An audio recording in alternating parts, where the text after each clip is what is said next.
Good morning, everybody. I'm very excited to be here. And also, yeah, thanks to Sci London for organizing this event and inviting me to participate. I am Bianca Trovo, and I used to be a cognitive neuroscientist. Previously, I did my research in this domain, and it was during my PhD that I kind of had an awakening around peer reviews. Which became one of my main interests, and largely everything around meta science. And yeah, and it was in the early 2020 that I came across blockchain. I started studying on my own as a tool for solving a specific problem that I found in peer review. And that's how I started this project, Ants Review. And basically, yeah, it was way before the Sci was around, at least as a name, as a concept. But there were other projects too that were kind of like in this direction. So I put this slide. Now it's kind of trendy, right? So I thought, why should I make an effort? I asked GPT-3 to tell me what peer review is, and it's actually a pretty accurate description. Peer review is a process in which experts in a field evaluate the work of their colleagues before it's published. This process helps to ensure that only high quality, accurate, and relevant research is disseminated. In the scientific community, peer review is a crucial step in the research process, as it helps to ensure that findings are reliable and can be trusted. Peer reviewers provide feedback on the methodology, data analysis, and conclusions of a study, and make recommendations for revisions or improvements. The goal is to ensure that the researcher is rigorous, unbiased, and makes a meaningful contribution to the field. So I would like to point out that I didn't help GPT-3 to this answer, and it's kind of like a very good synthesis of what peer review is believed to be, and actually kind of an idealistic definition of peer review. And I would like to actually highlight a few things. The fact that there is this trust aspect around peer review, and the fact that it's believed to happen before the publication of a paper. And I will walk through these concepts during the presentation, and we'll see how there are different ways of doing peer review, and peer review has not been static as a process of validation of science. And here it's a quick it's a crash course on the history of peer review. And I used as a reference this really good article by Melina Baldwin from Carnegie Mellon. And I was surprised because I used to believe that peer review was actually a British invention by the Royal Society of London. But it turns out that this is probably a myth. So at the time, nobody was actually systematically reviewing articles for publication. So peer review is more like an American creation of the late 20th century, mostly from the mid 70s. And so basically before, for centuries, so from the 17th, 18th century, there were multiple ways to disseminate science, and not just the journal. So there were pamphlets, there were like letters, everything was valid for communicating science and for taking credit for it. And in fact, there have been studies showing that actually most of the famous papers published by Nobel Prize winners were never peer reviewed. And actually, the pre-publication review was was most common, just in a different way. So it was more like first you get the publication, then people maybe suggest things. So the role of the review, that at the time was the referee, was more to actually make suggestions and advising rather than gatekeeping. And it's only in the 20th century, with the rise of funding from the government around journals, that we have this combination of refereeing articles and scientific legitimacy that is created around. So basically, peer review was kind of born at the same time of journals, the way we know it. And And in a way, it's all around this prestige that journals wanted to have in order, in a way, to have legitimacy for the money that they were using. And then it became a sort of black box system where the communication was not anymore among peers in the broad sense, but it was just among appointed peers. And we don't know what happens inside journals, at least from the public perspective. This is a very recent article that became very, very popular on Twitter, if you follow anything related to meta science and peer review, by Adam Mastroianni, who is a postdoc at Stanford.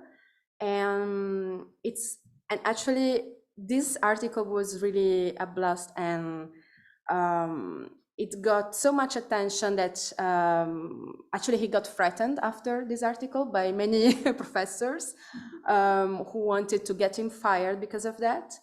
And basically the main points is that he says peer review was just an experiment that was running around for like less than 50 years. And at the end, there are three main points: that scientists actually do not care about reviewers or the peer review itself. They just want the paper to get published. So if the paper doesn't get accepted in a journal, they will just try to another journal. So basically, scientific publication is just a lottery. And yeah, once the paper is published, nobody cares about what the peer reviewer said, because you normally don't have access to the review. And scientists take work that is not peer-reviewed very seriously, like preprints and blog posts and so on. So he actually calls peer review as a sort of censorship that actually slows down truth in a way, because there have been several cases in which famous peer-reviewed articles published in high-impact journals actually turned out to be completely false, like the study about the relationship between vaccines and autism that was around for 12 years. So there was a follow-up after this, after all the scandal that this article generated. And this was all from December 2022, so very recent, like 1 month ago, less than 1 month ago. And so basically, one of the main problems and fears that the people started pointing out, especially researchers commenting on this blog post, was the so-called fear of the masses. Like, what happens if we abolish this gatekeeping system that actually ensures quality in science? Like, everybody will start printing Nobel Prizes at home. So basically, if we just upload a PDF and we call it a publication, he actually says that this could undermine this publish-perish system, because if there is no credit to be taken for the publication itself, nobody will try to publish just for the sake of publishing. So nobody will try to publish low-quality science. And there is another problem of anarchy, of having people who are not really doing science properly, actually, advocating that they have accomplished some scientific study, but the author says that actually there are lots of journals that are peer-reviewed and they do not have scientific content. Like, for example, there is a journal about creationism so basically anyone can actually create their own peer-reviewed system. So I think it's interesting that what he says is that without a journal to vouch for me, all I have is my reputation and the quality of my work. And we will go back to this. There is another point of view that I think it's the majority, is the fact that peer reviews are actually useful. And there is a sort of scholarship around the value of peer review, because it actually improves the clarity of science, and it's actually a way of bringing different perspectives. And this has been brought up especially by Jessica Polka, who is the executive director of ASA Bio, which is a nonprofit organization that emphasizes the role of preprints. And one way actually to have a functional peer review process is to have it already at the preprint stage. So for example, on this archive servers like bioRxiv, because preprints allow everybody to provide a feedback on a paper. So we don't have the problem of lack of participation, closed doors, gatekeeping from an editorial system. And so basically, and also especially after COVID, we have a rapid access to all the scientific research. And there are several companies, platforms, services that have been experimenting around the preprint feedback and discovery, both on the side of actually bringing recommendations on preprints, or actually creating a sort of peer review system around preprints. And I actually worked with AsaBio from April to November, so around 8 months last year. And I participated as an ambassador and coordinator in these two initiatives. One is Publish Your Review, which is actually was started in 2018. And the idea is to encourage basically authors of reviews to publish their reviews alongside the preprints whenever they are asked to review a paper for a journal. Many researchers signed this pledge, and I think it's a really interesting thing, because from my point of view, and at least after talking with many scientists, there is this belief that actually the peer review is kind of like owned by the journal. So you feel like you cannot communicate outside what you wrote inside the peer review process. But actually the peer review is belongs as an intellectual property to the reviewer. And you can always communicate outside and sign and put your name on it, so it doesn't have to be anonymous.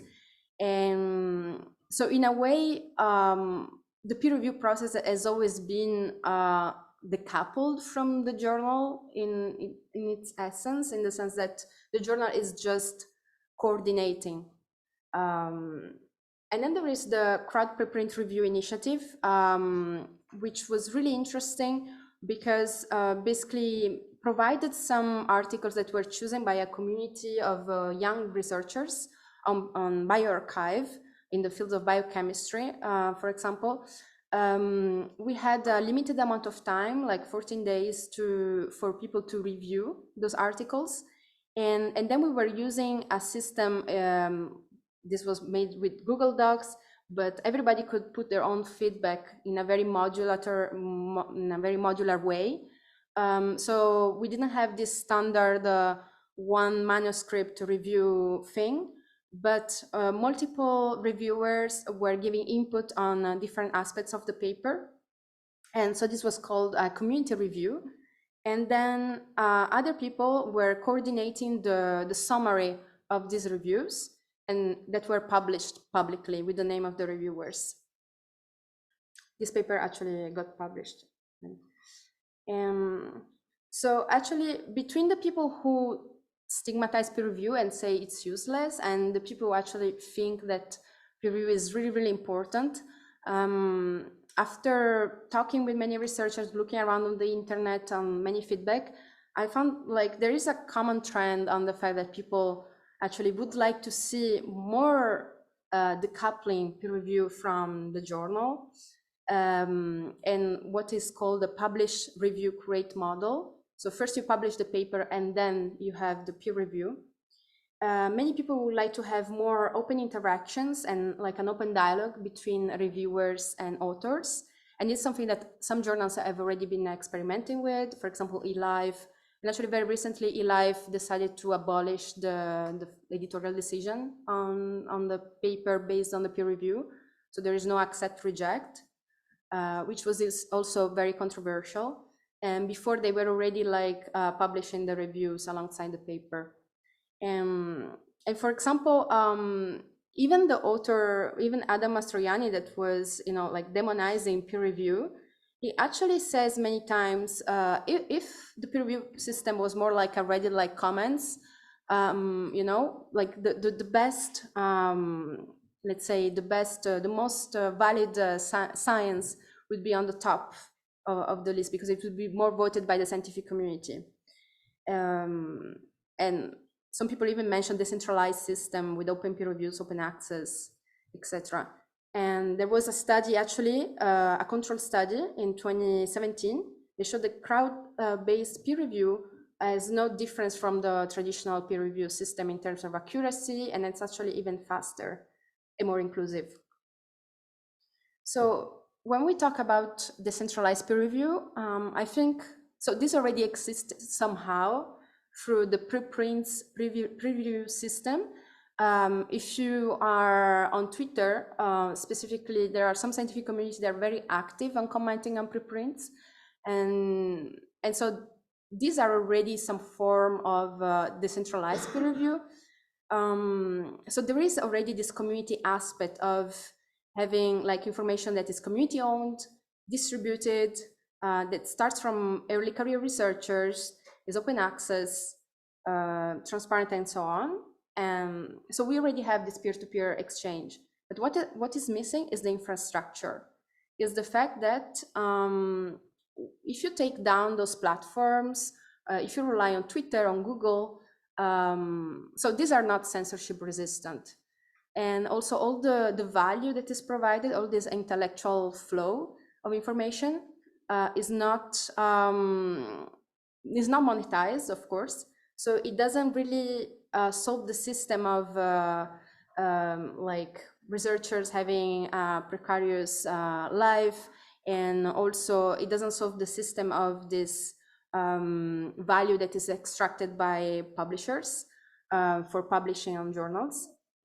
And so what I think the missing point is for decentralized peer review to exist is actually a decentralized platform service that cannot be taken down, and it's economically self-sustaining.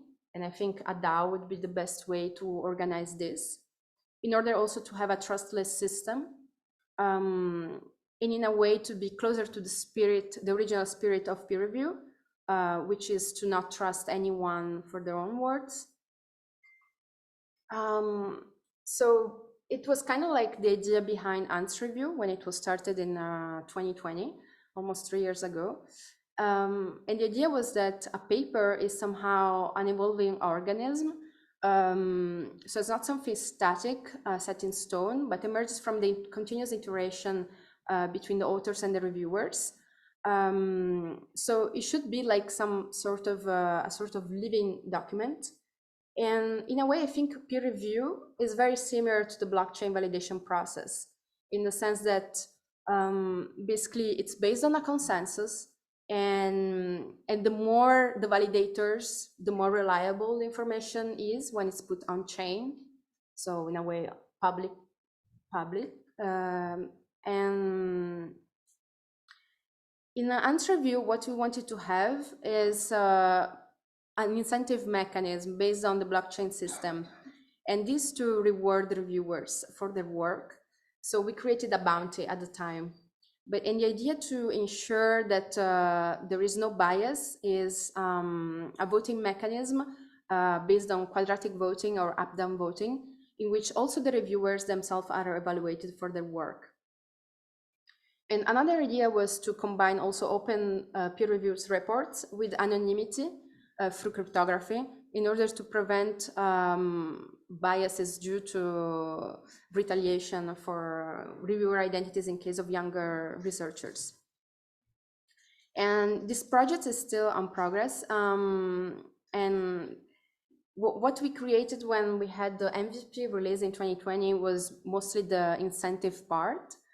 I think the hardest part is actually to prevent like gaming, and I think it's a problem that we have in most blockchain Web3 system. Yeah, another question would be, is it necessary to pay reviewers? After the past events in crypto, it's something that is recurring, like, is it the best way to incentivize people to do peer review? So I leave it as an open question. And I would like to give some room for discussion and thank like the people who sponsored my participation to this conference, and also a few conferences I participated to recently, recognizing preprint peer review and the future of scholarly communication. And this is a nice description of what interview protocol was, again by ChatGPT-3.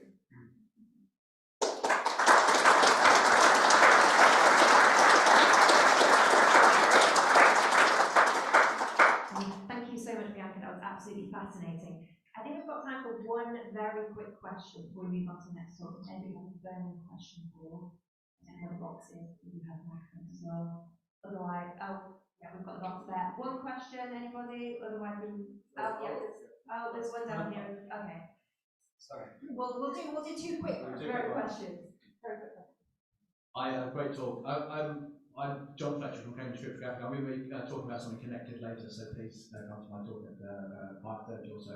But I was just wondering, what do you think about the type of review they do in open source software when they, has that influenced you at all? They talk about whether they should accept a pull request, etc. Like if there is some similarity between the way people do right, open. People just discuss it in an open forum in a similar way to they do it, and that's been going on for quite a long time. It seems to work quite well. Yeah, so I was actually thinking in a way to recreate a system like on GitHub, for example, like decentralized GitHub, where you have all the issues and the pull requests, and in a way like a version control system. Yep. I think this would work very well. And it already exists for coding, and probably in computer science is more like. It's slightly easier in computer science, yeah. I think, but for life sciences, I think it would be harder, but I think it's more a matter of like mentality and try to change. Yeah. But it didn't influence. It was not the original motivation, but it kind of influenced my way of thinking about a decentralized peer review system. Yes, totally. Cool. Thank you. Thanks for your question. So I'm just wondering why do you think I've met archive, etc., aren't updating these features and aren't like updating their websites, and they still look like how they were 10 years ago? Like, why aren't they? How are we getting all these startups coming up that end up using the preprint servers and downloading all? So like, where's that gap? I mean, bioRxiv has been really updating the way of doing things. There are some services that are completely integrated through bioRxiv, like TRIP, for example, transparent review process. But it's not very used, and I'm surprised because it's exactly what I would have liked to see, and what I wanted to do with Answer Review, because there's also like an evaluation score system for the reviewers. I think it's a problem of culture. Okay. And everybody wants to do their own thing. So, but in a way, many of these projects are complementary. So it's nice because you can actually use all of them. And yeah, okay. I don't know much about archive. I don't see an interest in doing that specifically. Thank you. Thank you very much, everybody. Okay, thank you for all your questions as well. Thank you, Bianca. Thank you.